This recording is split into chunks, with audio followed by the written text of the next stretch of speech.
peace and love and understanding.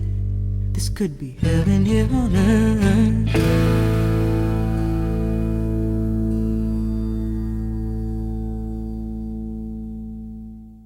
Today I have a guest on with me that I'm really honored to have on my show, and his name is Dan Dowdy, yes. Dowdy. He is also a former POW from the war in Vietnam.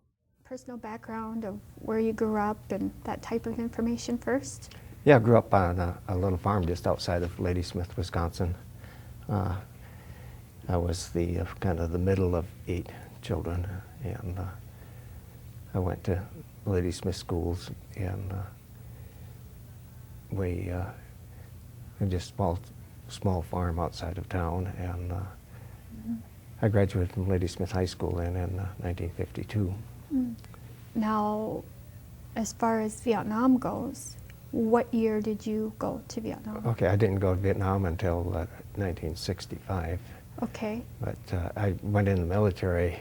Okay. I joined the Air Force Reserve while I was still in high school. As soon as I was old enough, I joined the Air Force Reserve. And then, as soon as I graduated from high school, I applied for the Aviation Cadet program. Was accepted. Where did that come from, that you wanted to be in the Air Force? Well, I had an older brother who was an Air Force fighter pilot in World War II. And I learned to fly when I was sophomore in high school. It was something I always wanted to do, was be a pilot. And again, what year was it that you went? I went over to Japan, in Okay. 1964. And I was stationed at Misawa Air Base, which is way up north end of Honshu Island in Japan. And my wife, we had 4 kids. We all went over together. And then the unit that I was with was going temporary duty to Saigon and flying missions in Southeast Asia. The first Rolling Thunder raids into North Vietnam was while I was there. Okay. And I did that all through 1965, rotated in and out of either Saigon or Udon. Okay. I said we were in Saigon. We lived rented a big house right in Saigon where we lived, and so we did not live on the base. And it was, of course, the base at that time was an international airport. It wasn't set up for military quarters and stuff. So we had a pretty good setup. We had a big house we rented, and Okay. we Just for you, Air Force? just for our unit. Yeah. Your unit, Just yeah. for our Okay. unit. So why don't you maybe share with us the day that you were captured and how that all came about? Okay, this was in March of 1966. I went down to Udon, Thailand, and I flew out of there for a few days, and then I was sent to Saigon. And I was the scheduling officer for our unit there. And on the 2nd of April, I scheduled for a flight over the lower part of North Vietnam. We had 13 different targets we were going to cover that day. And we usually flew with 2 airplanes. If we were running in South Vietnam, we'd usually go just single airplane. But if we were going into Laos or North Vietnam, we'd usually go with 2 airplanes. And this particular day, the weather was quite bad. The clouds were low, rainy, and so we had to get below the clouds to see what we were doing. And when we went down low, we went very low and very fast. I said we had 13 different targets we were going to cover, and we're running down about 500 feet above the ground or less, anywhere from 100 to 500 feet above the ground, and a little over 600 miles an hour, and covered the first 12 targets and was approaching the last one, and that's when I was hit by a Hanoi aircraft. Gunner got me, and the aircraft exploded, and fortunately when it blew up, it pitched and went right straight up, and gave me enough time to get out. And, came down right in an open area. There was a large karst ridge, limestone ridge that I'd just come across that was probably 200 or 300 feet right straight up. And I'd just come over that ridge into an open valley. And then on the south side of this open valley was a jungle-covered mountain that rose up. Yeah, if I'd have gone down 5 seconds sooner or 5 seconds later, I would have been either on top of that big ridge or in the jungle-covered mountain, but I came right down in the open valley. I think they were mostly local militia, but there were a lot of them, and they come out of every place it seemed and started shooting at me. And so I decided I was going to hit the ground running and try to get around that big ridge that I'd just come over and get into the jungle.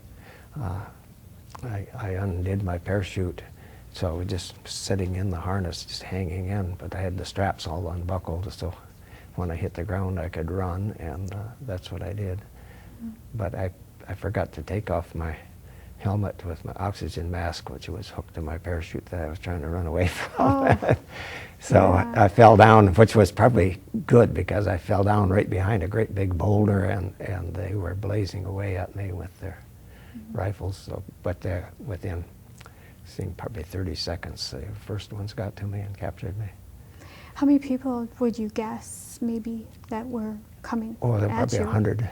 About 100 of them? Yeah, there was a bunch of them. They were, and, So then you fell to the ground, and then what happened? well, I fell to the ground, and the bullets were ricocheting off this boulder that I was behind, and I just stayed there because I knew there was no What else no could getting you do away. at that There's point? nothing at that point. And like I said, it didn't take them very long, and they were there. First thing that got me up, of course, and I had a gun. I carried a 6-shooter, and they got that away from me. That was probably one of the more scary than getting out of the airplane was they got the gun, and the fellow that got it pulled the hammer back on it and put it right up to my forehead, and he was shaking like that, and the gun barrel was bouncing off my forehead. But he was shaking when he was Oh, he was doing that. shaking, yes. Yeah. Tied me up, tied my arms behind my back, but then they tied a lead rope onto both arms, and then they put a noose around my neck and put a blindfold on me, and we took off running. They wanted to get me away from that area as quick as they could. They knew there would be a search coming up very soon, so they run me out of the area. And they put me on display there in the village for a while. When you say put you on display, like what Well, actually? they kind of had a big crowd gathered around, and they stood me up, took my blindfold off, and the leader of the political cadre had a megaphone, and he kept riling up the crowd and shaking their fist and such. So then after we left there, then they blindfolded me again, and we walked, it seemed like quite a ways, and stopped, and they pulled my blindfold off, and I was standing in an open area with a building probably 50 feet away, and lined up by the building were 5 guys with their rifles, like a firing squad set up, and they all so they all pulled up their guns and then started laughing, and they put me in a little house, like just a small hut, and laid me down, and they had some boards that were up off the ground about that high, and just flat boards, and laid me out on there, and then it was just a steady parade of people coming in, looking at me with flashlights.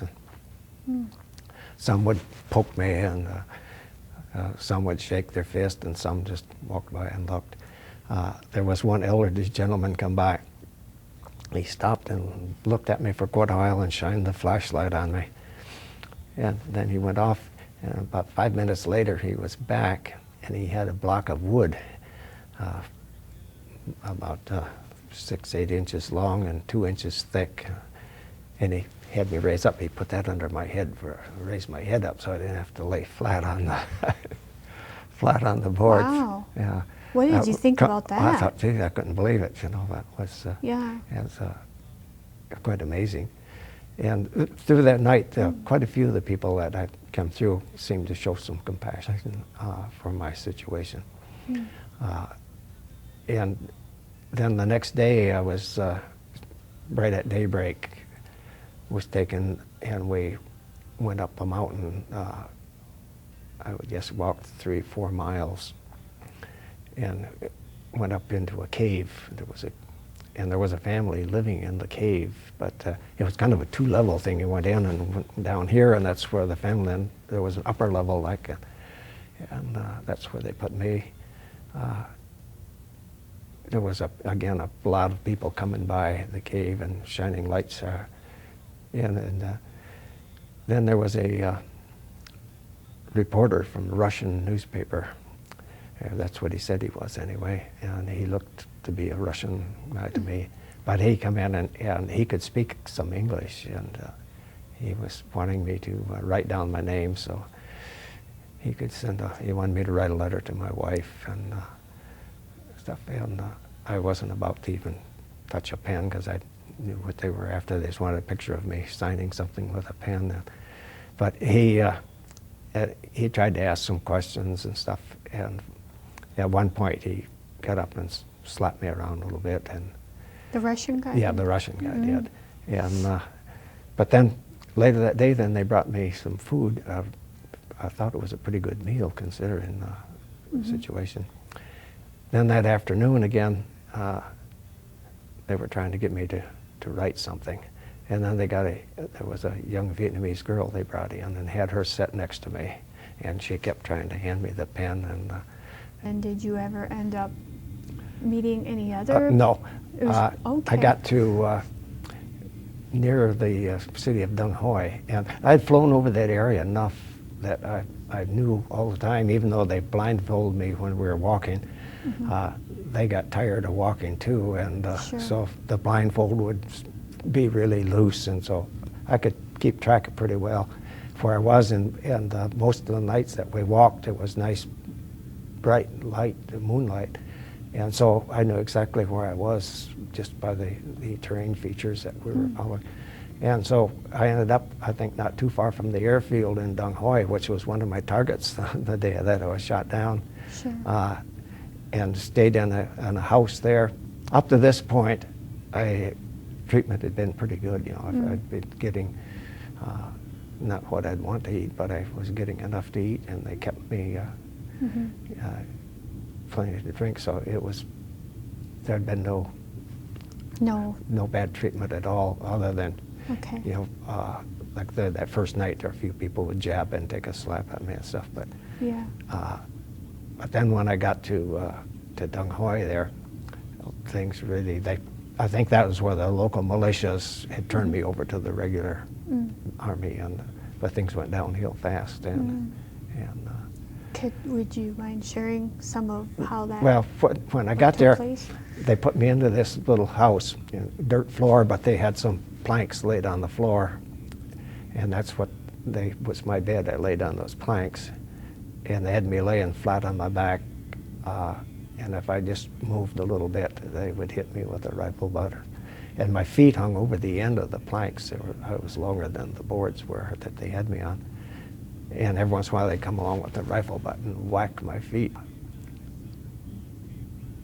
One day there was an air raid right close by, and they had a trench out back that they took me out and put me in. And every time that an airplane went over, there were several of them would stand around, they'd big long bamboo sticks, and they would just beat the daylights out of me, hit me over the head, and just so, you know, I had blood running down it. Of course, I'd been burned when I ejected when the airplane blew up. My eyelashes and eyebrows were singed off, and I'm still wearing the same flying suit. You know, I hadn't had that off now for over a week, and then blood running down my face. Well, then the next day there was an officer showed up, and they set up a little table in this, brought in a chair for him and put me in a chair. And he tried to interrogate me with a what we call the pointy talkie book. Was a little book that had English phrases on one page and the Vietnamese on the other, and he would go down and find the phrase that he wanted and then point to it and hand it to me to read the English side. But I just kept telling him no and give him my name and rank and serial number. This went on for about 15 minutes, and then finally he just sat back in his chair and he looked at me. He just sat there and looked for several minutes, and I couldn't figure out what was going on. About 2 hours after he left, there were two non-commissioned officers that showed up, and they come in and looked at me and told me to get up and sit in the chair, and then they went outside and they set up a chair right outside the door. And I'm convinced their job was there to guard the guards that were guarding me, because, like I said, you know, I must have been a horrible-looking sight, and I think that's what he was looking at when he stared at me for so long. The next night, we went all night, and then arrived up at the Vin. Vin? Yeah. Mm-hmm. Just got in there a few minutes, and then they took me off to one of the other rooms, and that was set up as an interrogation room. And that's where I had the first real interrogations took place then. And all this time, too, that never did you see another POW? No. Or anything? No. We probably got in there at 4 or 5 o'clock in the morning, and interrogation started right after that and went all day. And the main thing was the binding the arms at the elbows and pulling them back until the elbows touch, you know, and then raising you up by the elbow. At night, then they started moving me north.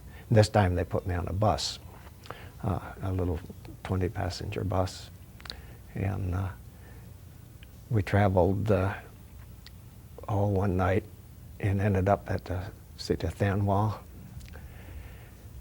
And I knew Than Hoa because I had been over there many times. They had the big bridge that I'd taken pictures of many times. Local population started coming in, and they were, I think, encouraging them to come and look at me. And they were more of a rowdy crowd. And then the crowd started getting bigger, and they started losing control. And they were throwing rocks at me and bricks and starting to club. And things were really getting out of hand, and I realized then that they were really worried when I guess he was the owner of the building, went running inside, and he came out with a rifle, and they really had a riot on their hands, and Sure. that probably scared me more than anything there. But anyway, they got that Under control. under yeah. control, and I just spent one night there then and was back in the bus and back into Hanoi then the next day. And I finally got a bath, and this has been All this time you about hadn't. 35 days since Okay. I was shot down, and I'm still in my flight suit that I hadn't had that off since I left Saigon 35 days earlier. Sure. Hadn't had that was a good bath, even though you had to throw a bucket down the well and get the bucket of water and Sure. stuff. And they put me in a little building that was completely isolated from the others. It had been a tool shed at one time. Anyway, I could see through the door, had some nail holes in it, and I could peer out and put my eyeball right up to the nail hole, and you could see it quite a bit. And that's when I first saw the first Americans, and see them go into a bath area. And because one of the first ones I saw was a guy that I knew, and I didn't know he had been shot down. He was shot down after I was, 20 days later, but he had gotten there well ahead of me because he went right close to Hanoi. And then the next day I'm peering out there, and here I see a guy that I went through pilot training with 12 years earlier. So. Oh, wow. But anyway, that was the first Americans I saw.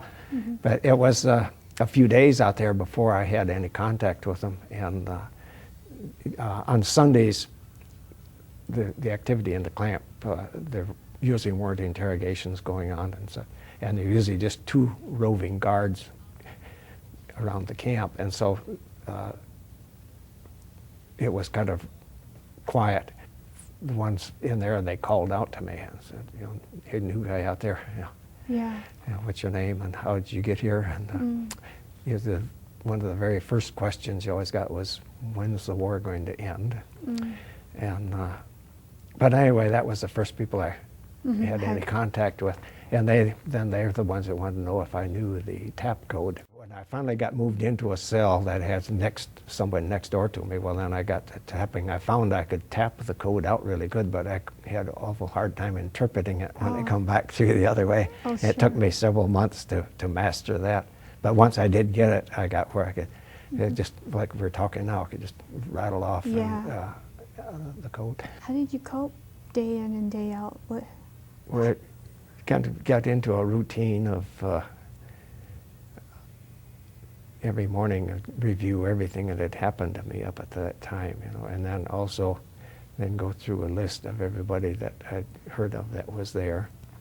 And but then it was just a matter of playing mind games, you know, doing math problems and thinking about what you're going to do when you get out and stuff. So, did you ever think that you weren't going to come out of this, or no. did you always have a little bit of hope? Oh, I always was optimistic. I was a big optimist. I always knew I was getting out of there. But what is that? Where does that come from? Just the survival? Was it a faith I think it was just a component, faith component. Yeah, Okay. I just knew I was going to get out of there. Eventually, did you end up with someone Yeah, in the cell? after 13 months, then I ended up in a cell with two of us in the cell. And he was a fellow that I'd known before I was shot down. He was shot down just 10 days before me. Oh, wow. So you two in the cell for the next... for the next 2.5 years, we were in Okay. the same 8x10 cell. Okay. Probably not separated from each other more than an hour a week, Okay. if that. And but it just in. And you just talked a lot, I suppose? Well, to start with, and then, you know, after a few days and few months, you've talked about everything you know, and then you start repeating, and after 2 years and then 2.5 years, you really... Sure. How long were you then a POW altogether? Just short of 7 years. Okay, and you stayed with the same guy? Well, we stayed 2.5 years in the same cell, and then we moved, and there were 4 of us in the cell for another year. And then we were separated. I got into a different group, and I was never with him again until just before we came home. Okay. What year was that then that you came out? In 1973. 1973. February of 73, yes. Okay. The first letter I got came from my parents. They told us we were going to get a letter every month and be able to send a letter every month, but it didn't work that way. I got to write my first letter home, and probably in early 1971. And over the next 2 years, probably wrote 20 letters or so, but only 6 or 7 of those ever made it home. Okay. And the same with the mail coming in. They said we'd get a letter every month, but I got 7 letters total. 5 of those I got in the last 2 weeks that I was there. So. Okay. So yeah, so for a period of time, your family, as far as they knew, you were dead, but then they found out later that you were well, POW. my wife always was Optimistic too? She knew that I Yeah. had, you know, she said she knew I was. Just had a feeling. When you were going to get released, how did that come about? How did you find out? And I was at a camp way up on the China border where I'd spent the last year, and we just knew from the activity in the camp that was going up to that point. The camp commander would come around and read newspaper articles to us and stuff, and when he come around and told us they were bombing around Hanoi with B-52s, we knew that the end was near. And so then in early January, we could just tell from the activity in the camp that something big had happened. It was at night when they come in and told us to roll up. They didn't tell us we were going home. They just told us to roll up. But we already had our just a stuff feeling. all rolled up. Yeah, We knew kinda. they were there to take us in to the Hanoi Hilton. When we were there before, and there'd always been, they kept Americans there all the time, but they took 220 of us up by the China border. But this big courtyard in the camp had been all divvied up into little cubicles with bamboo screens so that they couldn't see from one to the other and couldn't see other prisoners. But now when we come back, those bamboo screens were all cleaned out. They had a volleyball net set up, a basketball hoop and stuff, but we never got to use them. So the day you got on, all of you got on a plane right Yeah. there in Hanoi, Yeah. and The, a lot of reporters, I suppose. the night before we left, they had us go out to a supply room and they gave us all real clothes, pants and shirt and a jacket and real shoes. Up to that point, we had either barefooted or you had Ho Chi Minh sandals that we run around in. And the first 2 buses unloaded and then the airplane left. And boy, you talk about a sinking feeling, because we're sitting there and here this big United States Air Force airplane is leaving. But they ended up sending 3 different airplanes in that day. They only were putting 40 on an airplane. And so the 3rd flight then, our bus got on that. And What was that flight like on the way back? Were people talking? oh, Were they it was, quiet? it was really, celebratory? it was quite quiet. Okay, quiet. Until once we got on the airplane, you know, people are it was kind of subdued as we got on.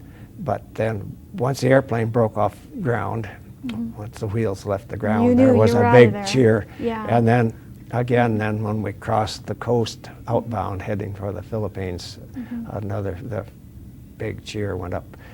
Different newspapers and magazines on the airplane, everybody's looking through and Catching up. trying to just see what's going on, what they were talking about. And Yeah. so it was, it was quite a emotional flight. And then when we landed in the Philippines at Clark Air Base, there was I think every American in the Philippines showed up to greet us there. So tell me about that then. How was that when you got off the plane and your wife and your children? Did you break? Just a rush of emotion, I The suppose. weather was quite cold and breezy, and so my wife did not come to the airplane. They met me at the hospital. Okay. And so she was by herself when I first met her, and then the kids didn't get in there until the next day, and, Okay. and I met them. So, What was that like? oh, it was kind of emotional, Yeah. after not seeing, our youngest was 2 years old, not quite 2 years old when I last saw him, and just walking, Yeah. little guy, and now he's a 9-year-old and come up to my, he's a really tall kid. Had that initial welcoming home, and then after that, how do you now transition back? It was it went pretty good because I was Okay. so eager to get back and doing stuff. Yeah. Just when make up for the lost When I time. got back to Ladysmith, they had a big turnout right in